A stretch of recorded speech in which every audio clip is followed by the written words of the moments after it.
Hey, Brett here. Do you want a single activity that's likely going to recharge your brain as well as your body? I'm doing it right now. This is all you need. Now, I'm not suggesting that this is your only exercise at all, but I suggest you might consider doing this daily, 5 minutes. And here's why. So, first of all, talked about the basic physiological benefits. I'm helping my joints. I'm adding a little bit of movement to my joints. I'm lubricating them. So that's going to be great. I'm actually pumping my lymphatic system, which means I'm going to clean out waste materials, which is also great. Working on your muscles. Here's some other stuff that's doing.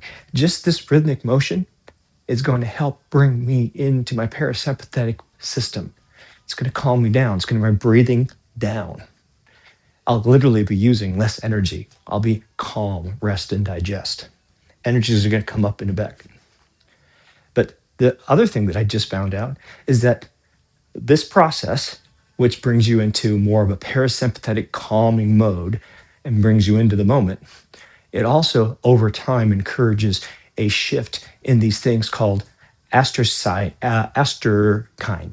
astrocytic cells. Yes, I think I've got that about right. The astrokines form protective barrier and structure and give structure to neurons. They also can store energy or provide energy, and they also deal with some other stuff.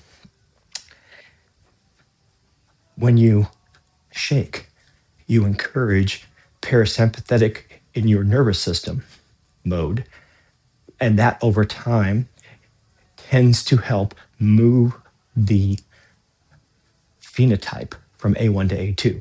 A1 is consume, maybe it's dealing with acute pain or acute injury. A2 mode is storage.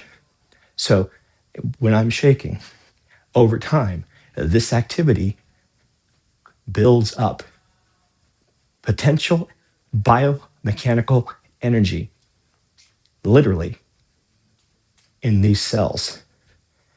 And over time, that means I'm charging myself up by bouncing. Guess what? Also in the spine. Those cells exist in your spinal column. Now, I don't think it's an unreasonable thing to say that when you're doing circle walking, Bagua circle walking with a twisted spine, you're more likely going to have some kind of positive effect overall as well, but especially in your spine. That's speculation. What I'm doing right now is I'm shaking for 5 minutes and I'm going to recheck my HRV and I'm going to do it. I'm going to lay down, do it immediately to check recovery and also compare it to 5 minutes ago. And the reason I'm doing that is they are likely connected. There's some research to suggest that as heart rate variability increases, and higher heart rate variability is a good thing because it demonstrates your body's ability to respond to changing state. So that's good. With your astrocytic calcium fluctuation, which is going into A2 mode, you want I'm not exactly certain the mechanism if it's more or less calcium, but the bottom line is there's a mode where it's storing, I don't remember what, that can be converted into glucose. And so as I'm doing this over time, my brain is probably getting a little bit refreshed. And it seems to have been working, though I wasn't even paying attention to it. So this is a very simple practice. I don't think it alone is good enough. But what I will say is it seems to enable other things. So this might be a nice thing you can add. It doesn't require anything, any space. You can do it very gently. You can do it sitting. And if you actually do it for a couple of weeks, you're probably going to notice maybe a little more alertness. My sleep has actually been better. So a very simple practice. And I think if you were to add this to your existing practice, you're going to find this can have a magnifying effect. So give it a try. I think it's pretty magic. But we'll see. Let's see what the data say.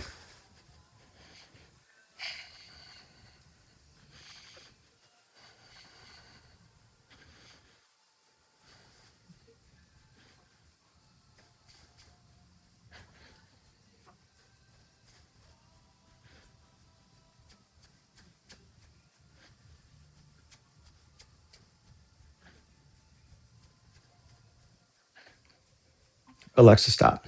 Okay, that was 5 minutes. All right, I need my phone to do a measurement, and I'll be back. Hey, right here. So this is a call for help. Have you ever worked on measuring your heart rate variability, HRV? If so, I'm doing that now. I just did it. And this practice right here increased my HRV after 5 minutes from 42 to 49. Now that's not great. I'm a little stressed, but still 17% increase, which is consistent with research. The reason that's important is, and also my lived experience, I've been doing this practice daily now for a couple of weeks, and I've already done it now. And what I've discovered is my brain is firing a little bit better than it has been recently. Not that it's as if I've been meditating.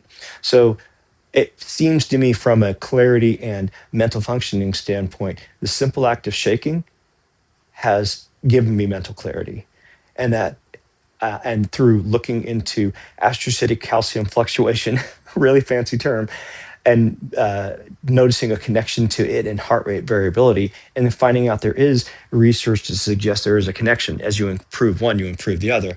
What that means in practical terms is shaking gives you biomechanical electrical potential that's stored in astrocytes that are star-shaped glial cells that cover neurons in your brain and in your spinal column. Now, I don't know this, but I have to imagine since there's neurons in the gut, I guess they almost certainly have to be there. So this is going to help your gut, probably your spine, probably, and so on. Now, not all of them respond to the same stimuli. So I don't know the span, but shaking is a really good general practice because it's in a actual sense, it's building up biochemical electrical potential. That is, it's giving you a reserve. So qigong, energy work, qi, energy. When I started my practice of Tai Chi 12 years ago, I scoffed at it. I was a material scientist. 4 or 5 years in, I just noticed that there's something going on, but I didn't know what it was. And now I've come to the point where I've got a pretty reasonable understanding of the biomechanical and neurological methods and pathways through which qi can be transferred. Here's something else that's really interesting. Actually, I'm going to hold off on that till I finish this. So I'll come back to that.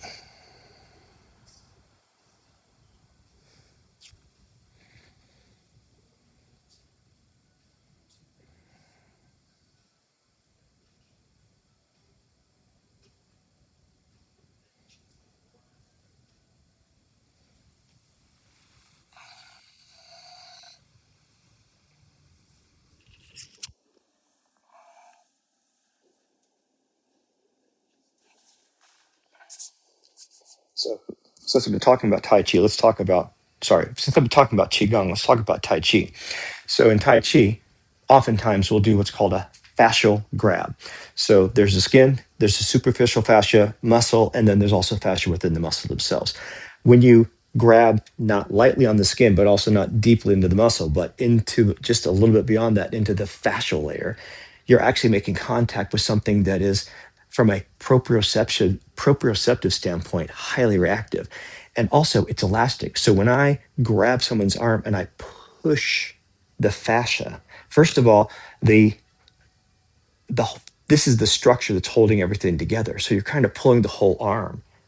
Also, the information and the force transfers immediately. It doesn't go through the muscles, so you don't get a reflex response there. This is also more responsive. You put energy into the elastic like nature, you let go, and there's a shock. And so you're actually giving a proprioceptive shock to someone's body.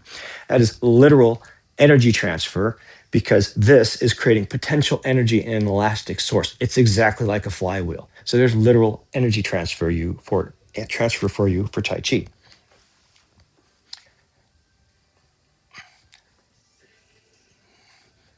Earlier, I was talking about shaking, building up electrical potential, biomechanical electrical potential.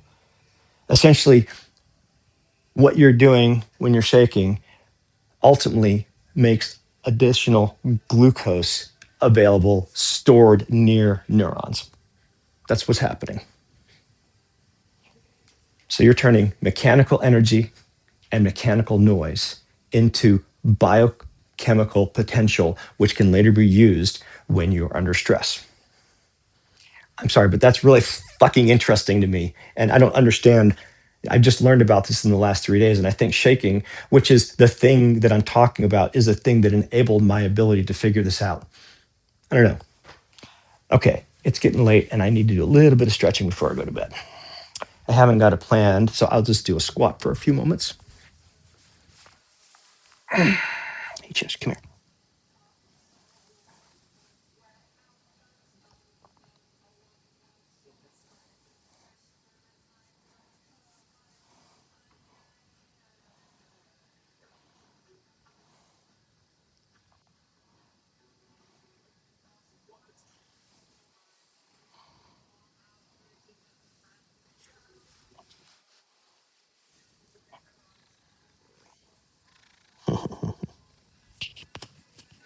Let me pick you up. I don't think I can pick you up that much.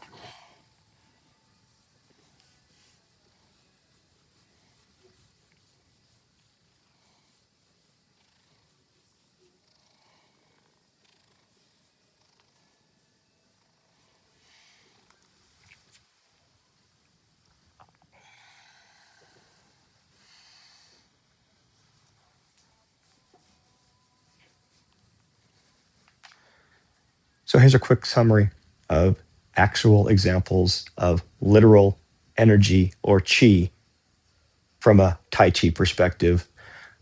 Example one, when I'm shaking, this tends to stimulate my parasympathetic nervous system, which tends to switch my astrocytic cells or astrocytes into A2 mode over time, which allows them to store potential energy, which ultimately can be released as glucose into the brain.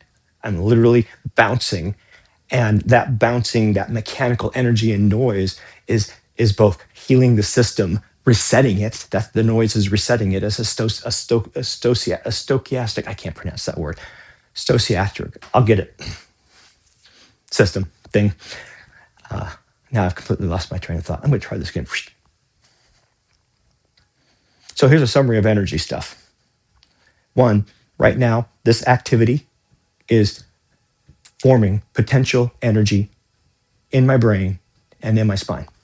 The way it's doing it is it's putting my body into parasympathetic mode. The actual shaking does a couple things. As noise, it tends to reset systems, which, given our complex linear systems that are our bodies, this kind of activity tends to help with runaway feedback. It calms things down. It resets it. It brings it back down. For example, mitochondrial DNA, or the mitochondria can move along the DNA chain, and it does so that it can express different levels or different proteins depending on stress. So, basically, it's moving mechanically to allow the release of energy to places that are needing energy or something like that. So this actually resets that, right? So we're doing work that actually gets transferred into potential energy. So that's energy work, qigong, energy work. We're doing it. And that's a biomechanical example of it. From Tai Chi, here's another example that's a little more direct. It's more like a flywheel. So when I grab somebody, there's a couple things you can do. You can grab the wrist and so on, but specific kind of grab is called a fascial grab. You have the skin, dermis, whatever. Underneath that, there's the superficial fascia, and then you've got the muscles, and there's the fascia within. This is the fascia just under the skin. First of all, it's very receptive to information. So when you start to, where you get more proprioceptive information from your fascia.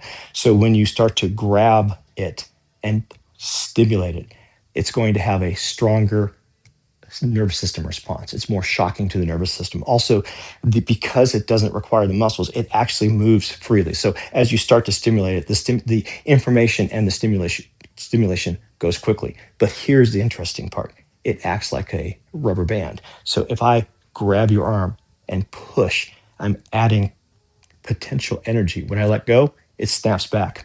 So I'm literally transferring energy into your body in the form of potential energy, as like a flywheel or like a rubber band. I'm pulling back a rubber band and then I let it go. So there's two examples of direct literal energy, biomechanical energy, and physical energy from Tai Chi. Now, this is not anything new or unique. We've known about this. Well, it's been around for centuries. Qigong's thousands of years old. So this is just a Western interpretation of something that's been around forever. Anyway, I find it very interesting. Hope you do too. Hope you do too.